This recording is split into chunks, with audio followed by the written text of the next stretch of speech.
Hey y'all, welcome to the Throttle podcast. I'm your host Will Earnest here today with my co-host Evan Sager. Hello y'all. So there's still NHRA stuff to talk about, even with all the weather drama that happened this past weekend with what was supposed to be the NHRA Finals in Pomona, California. Of course, that got washed out, so let's talk about it here with Evan, aka our major meteorology over here. So, down in California, during this time period into, say, October through roughly January, they have their time of what's called atmospheric rivers, or pineapple express as some people call them. So basically, it's a front that comes from all the way from Hawaii. They particularly happen during La Nina years here in the States, and we're currently going through that changeover from La Nina to El Nino. I can go really nerdy out on explaining what La Nina and El Nino are, but I'm not going that deep. But what you need to know is during La Nina years, they tend to happen a lot more, which is good for California, so it can help prevent wildfires, like we saw last year with the Palisades fire. But I'm not talking about fire, but during the weather phenomenon, it can rain a lot, and I mean a lot of rain, in days, it can be weeks. Think of Seattle, for example. They always have them. It's not every day you get one down that far south into California. They mostly happen in the northern part of the state to Oregon and Wisconsin. Or, not Wisconsin, Washington, sorry.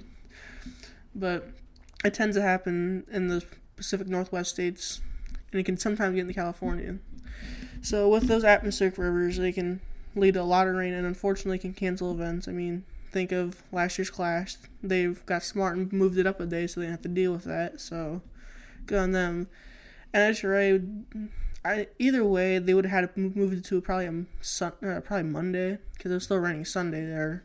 Well, the tricky thing is when in NASCAR's case, it was at the LA Coliseum. Yeah. Which was a custom-built track. NHRA, they have a built drag strip, In-N-Out Burger Pomona drag strip in Pomona, but I'm pretty sure they have, strict curfews to begin with. And there was supposed to be an event, I think the following weekend. And for some reason, they made the NHRA Awards banquet the next day. Yeah, that was kind of poor planning on them. I think they'll think about that next year, considering it's California. Yes, it normally doesn't rain, but when it does, it rains a lot. So, unfortunately, it was one of them times, and when this atmospheric rivers happened, and unfortunately canceled the NHRA finale, which kind of sucks. But most of the playoff contenders, we kind of know who's going to win. But unfortunately, there was a couple battles that will talk about how they could have led to different champions, if that makes sense to y'all people. Yeah.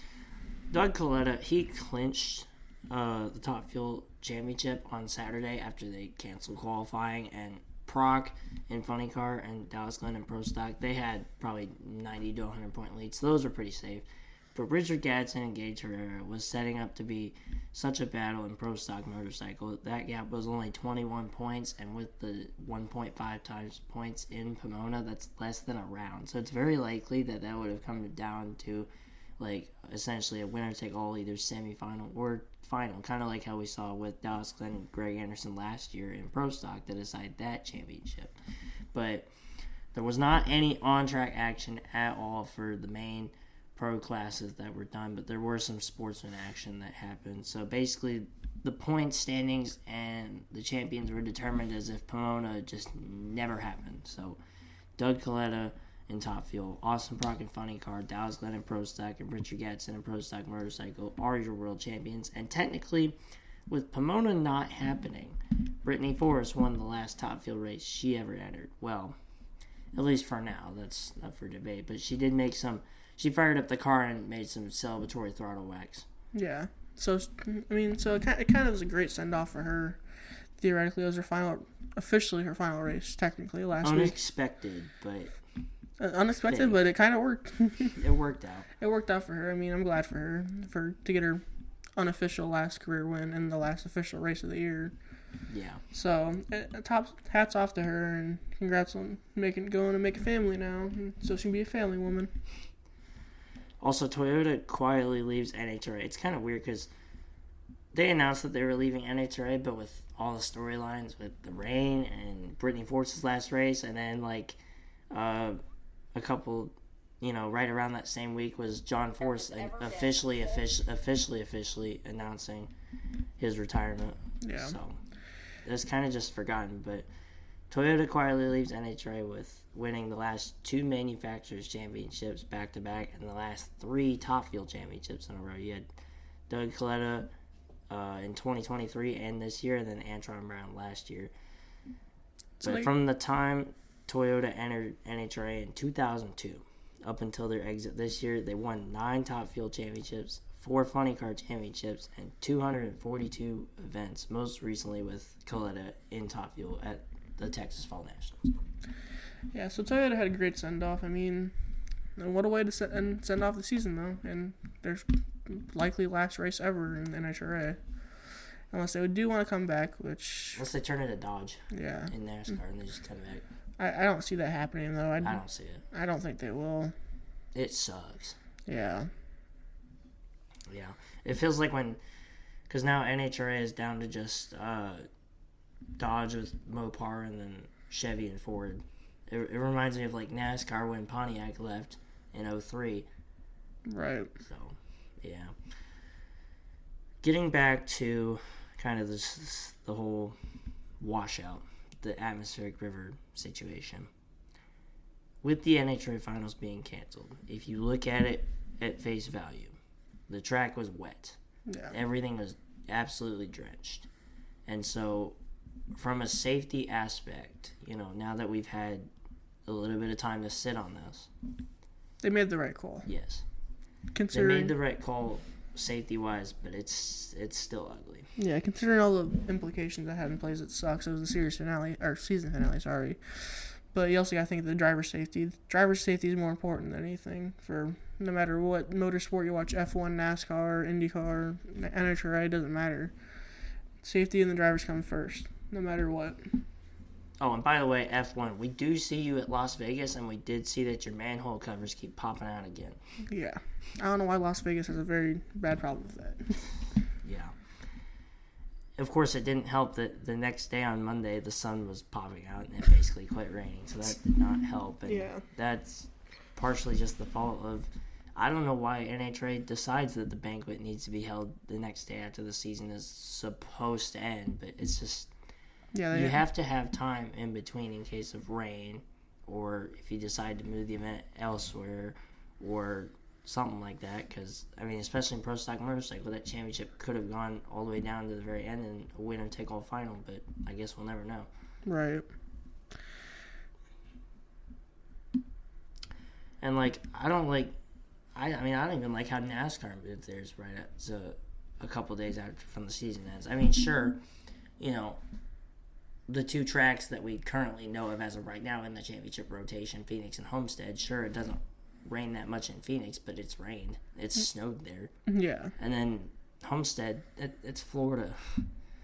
If we can have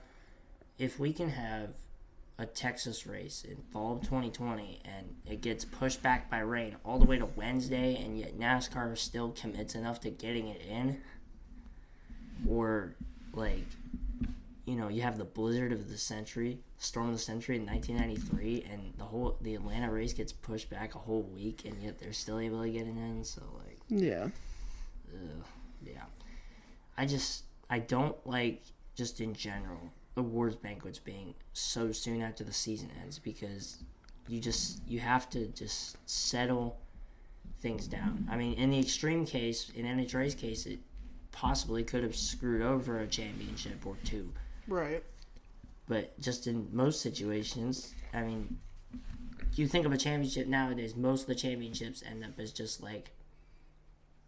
this and this happened, and it's my team was so close to winning, or my driver was so close to winning, especially but in Denny Hamlin's NASCAR Cup Championship loss, it's just, you don't have time for it to settle. It's we've always grown up, and it's just the NASCAR awards are late November. Yeah. And it's just now it's just the championship ends, and then it's just boom, 2 days later, here's your awards. It's just no, it just feels so fresh. Yeah, it doesn't sit right, especially if, say, your favorite driver loses the championship and they have to go to the banquet.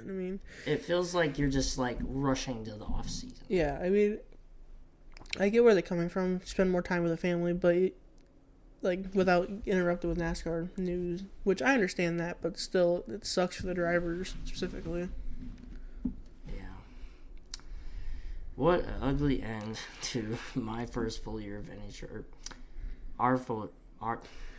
I can't speak. I should say your first full year. My 5 week. I'm saying our as